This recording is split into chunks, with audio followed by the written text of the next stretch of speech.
Good morning. ഞാൻ സ്വർഗത്തിൽ നിന്നിറങ്ങി വന്ന ജീവനുള്ള അപ്പമാണ്. ഈ അപ്പം ഭക്ഷിക്കുന്നവനോ എന്നേക്കും ജീവിക്കും. ഞാൻ തരുന്ന ഈ അപ്പം എൻ്റെ ശരീരമാണ്.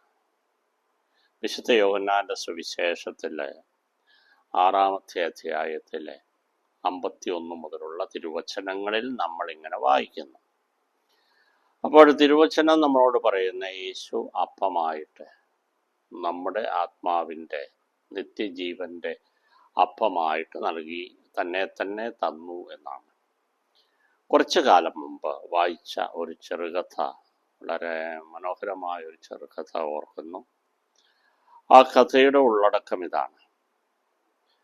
ഈ കൊക്കക്കോളായുടെ MD പരിശുദ്ധ പിതാവിനെ കാണാൻ ഒരപ്പോയിൻമെൻ്റ് ചോദിക്കുകയാണ്. അപ്പോൾ അത് വത്തിക്കാനുള്ള എല്ലാവർക്കും വളരെ കൗതുകവും അതിശയവും തോന്നി. കാരണം അങ്ങനെയുള്ള മതപരമായ കാര്യങ്ങളിൽ താല്പര്യം കാണിക്കാത്ത ഒരു വലിയ കുത്തക കമ്പനി, കൊക്കക്കോള കമ്പനിയുടെ MD ഇങ്ങനെ ഒരു സാഹസത്തിന് വന്നത് എന്തിനാണെന്ന് അവർക്ക് സംശയമുണ്ടായി. ഒരു പക്ഷേ ചാരിറ്റിക്ക് വേണ്ടി നല്ലൊരു തുക തരാനാകും എന്നും അവരിൽ ചിലർ കരുതി കാണും. ഏതായാലും അദ്ദേഹത്തിൻ്റെ അഭ്യർത്ഥന പ്രകാരം ഒരു സന്ദർശന അനുമതി അദ്ദേഹത്തിന് നൽകി. അദ്ദേഹം പരിശുദ്ധ പിതാവിനെ കണ്ട് കാര്യങ്ങളൊക്കെ ഉണർത്തിച്ചു. തൻ്റെ വരവിൻ്റെ ഉദ്ദേശ്യം എന്താണെന്ന് വളരെ ക്ലിയറായിട്ട് വ്യക്തമായിട്ട് അദ്ദേഹം പറഞ്ഞു. മറ്റൊന്നുമല്ല, നിങ്ങൾക്കൊരു ഇതുണ്ട്, പ്രാർത്ഥനയോ ഏതാണ്ടുണ്ടല്ലോ, അതിനകത്ത് എൻ്റെ ഒരു ആവശ്യം കൂട്ടി ഒരു ചെറിയ വാക്യമായിട്ട് കൂട്ടിച്ചേർക്കണം. അതെന്താണെന്ന് അന്വേഷിച്ചപ്പോൾ അദ്ദേഹം പറഞ്ഞു, മറ്റൊന്നുമല്ല, നിങ്ങൾ പ്രാർത്ഥിക്കുമ്പോൾ ഒരു ബേക്കറിക്കാരൻ്റെ കാര്യം പറയുന്നുണ്ടല്ലോ, ബേക്കറിക്കാരൻ നിങ്ങൾക്ക് തന്നതിൻ്റെ ഇരട്ടി പൈസ എത്രയാണെന്ന് പറഞ്ഞ തുക ഞാൻ എൻ്റെ ഈ ഒരു വാചകം കൂടി ചേർത്താൽ തന്നെ. അതെന്താണെന്ന് ചോദിച്ചപ്പോൾ അദ്ദേഹം പറഞ്ഞു, ഞാൻ അറിഞ്ഞിടത്തോളം give us our daily bread എന്ന് നിങ്ങൾ പറയുന്നുണ്ട്.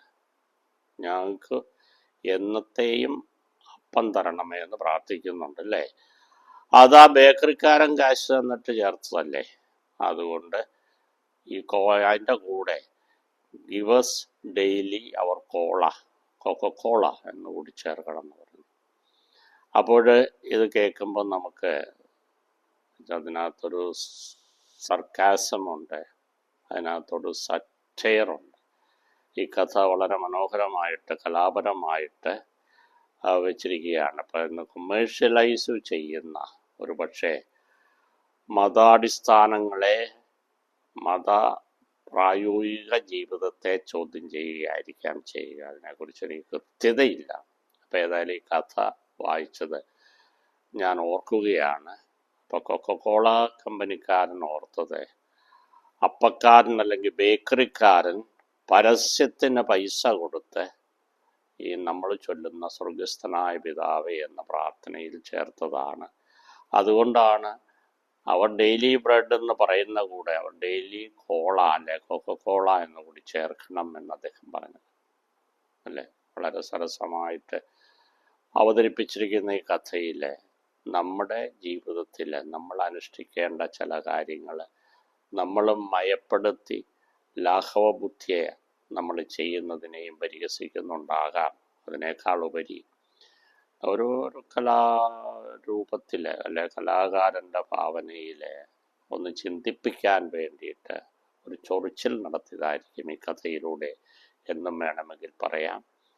അപ്പോൾ ദൈവം നമുക്ക് തന്നിരിക്കുന്ന നിത്യജീവൻ്റെ അപ്പത്തെ നമ്മൾ സ്നേഹിക്കണം, ബഹുമാനിക്കണം, യോഗ്യതയോടുകൂടി അതിനു വേണ്ടി നമ്മൾ കൈ നീട്ടി നിൽക്കണം.